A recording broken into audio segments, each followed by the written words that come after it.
The last haunted history walking tour of the year is a must-see. It'll take place this Friday, November 1st in Summersville.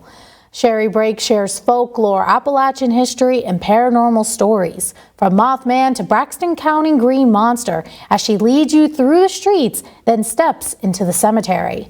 Newswatch reporter Sherri Brake gives you a sneak Halloween peek.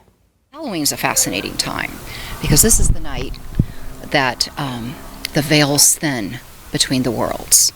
And this is something that has been celebrated for thousands of years, not as Halloween, but as Samhain. It's a Celtic festival. From outrageous costumes to trick-or-treat to haunted history, take a walk through the unexpected ancient roots of Halloween and its esoteric traditions. There are thousands of people worldwide of different ethnicities, customs, countries, spiritual and religious beliefs that have had visitation. Or they've seen something or felt something that caused them to question their beliefs.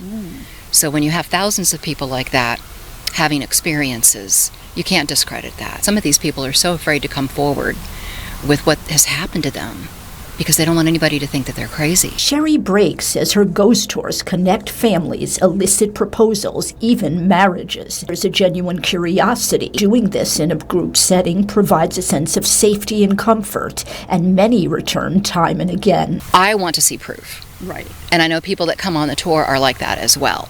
You know, they might not see something or feel something or smell something or have something unusual happen to them, but chances are they're going to have a really good time exploring, and they're going to learn about history and architecture and customs and folklore and superstitions. So it's kind of like a well-rounded package. And to be skeptic, I'm all for that. When it comes to the history of Halloween, Samhain marked the time between autumn equinox and winter solstice. On October 31st. And that this was the night that the dead would come out and they would walk among us, and the evil spirits would walk among us as well. So that began the custom of dressing up in something not of yourself. That's where we get the costumes from.